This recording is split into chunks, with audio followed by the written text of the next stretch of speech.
চাকরি প্রার্থী থেকে নানা মঞ্চের আন্দোলনকারীরা বলছেন, আপোষহীনভাবে সদর্থক ভূমিকা নেওয়ার বিচারপতি আর বিচারক হিসেবে থাকবেন না। তাদের মতে তারা নেতাজিকে চাক্ষুষ করেননি, কিন্তু বিচারপতি অভিজিৎ গঙ্গোপাধ্যায়কে দেখেছেন।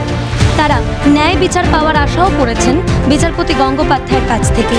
আসলে বিচারপতি গঙ্গোপাধ্যায় তার দৃঢ়চেতা সিদ্ধান্তে নির্দেশে বারংবার অন্যায়ের দমন করেছেন, খুঁড়েছেন প্রয়োজনীয় তদন্তের কেঁচো, বেরিয়েছে কতই না নেতা মন্ত্রী প্রভাবশালী কেউটে।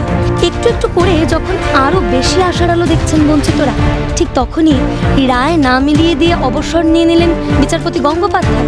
হতাশা, আক্ষেপ, ইচ্ছা পূরণ না হলে যেমন ভগবানের ওপর অভিমান করেন অনেকে, তেমনভাবেই খানিক অভিমানের সুর বিচারপতির প্রতি চাকরি প্রার্থী সহ আন্দোলনকারীদের। এই রাজ্যের সাধারণ মানুষ যেটা হারালো সেটা হচ্ছে অভিজিৎ গঙ্গোপাধ্যায় নামক একটা প্রতিষ্ঠানকে বিচার ব্যবস্থা থেকে হারিয়ে গেল। আমরা আরও অনেক ন্যায় পাওয়ার বাকি ছিল, যে বেঞ্চে উনি গিয়েছিলেন। আমি নিজে ব্যক্তিগতভাবে মনে করি যে শিক্ষা দুর্নীতির থেকে আরও অনেক বড় দুর্নীতি হচ্ছে এই রাজ্যের লেবার দুর্নীতি। অস্থায়ী কর্মচারীদের পিএফের যে টাকা, সেই পিএফের টাকা জমা পড়ে না।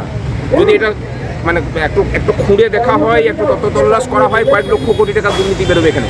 ওই বেঞ্চের উনি দায়িত্ব পেয়েছিলেন। আমি অন্তত ব্যক্তিগতভাবে আশা করেছিলাম যে সেই বেঞ্চে বেশ কিছু মামলা করে সেগুলোকে দিনের আলো দেখাতে।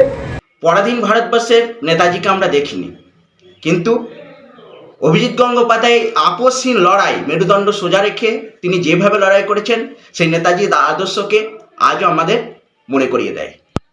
আমরা আশা রাখছি উনি হয়তো থাকবেন না, কিন্তু বিচার ব্যবস্থার ওপর বিশ্বাসকে ফিরিয়ে আনতে পরবর্তী সমস্ত বিচারকগণ ওনার মতোই মেরুদণ্ড সোজা রেখেই লড়াইটা করবেন। যদি শিরদাঁড়া সোজা রেখে কারোর কথা বলার ক্ষমতা থাকে তাহলে হচ্ছে অভিজিৎ গাঙ্গুলি এক নম্বরে। এবার উনি যদি সরে যান তাহলে আমাদের মতো সাধারণ যে সমস্ত চাকরি প্রার্থীরা আছে যারা বঞ্চিত, তারা সত্যিকারেরই বঞ্চিত থেকে যাব। এখনো ন্যায় পাইনি, তো ওনার মতন ভগবানের বিচার ব্যবস্থায় বিচারক হিসেবে না থাকাটা আমাদের জন্য এক অত্যন্ত অপূরণীয় ক্ষতি। এটা যে কত বড় ক্ষতি আমাদের জন্য, এটুকু বলে আমরা প্রকাশ করতে পারবো না, কারণ এখনো অবধি আমরা বঞ্চিত। অপূরণীয় ক্ষতি হলো আমাদের মতন বঞ্চিত চাকরি প্রার্থীদের এবং যারা আমরা দুর্নীতির শিকার তাদের। বিচার ব্যবস্থায় যুক্ত না থাকলেও যেখানেই থাকুক তিনি তাদের পক্ষেই কথা বলবেন, এখনো সেই আশাতেই চাকরি প্রার্থীরা। ক্যালকাটা নিউজ।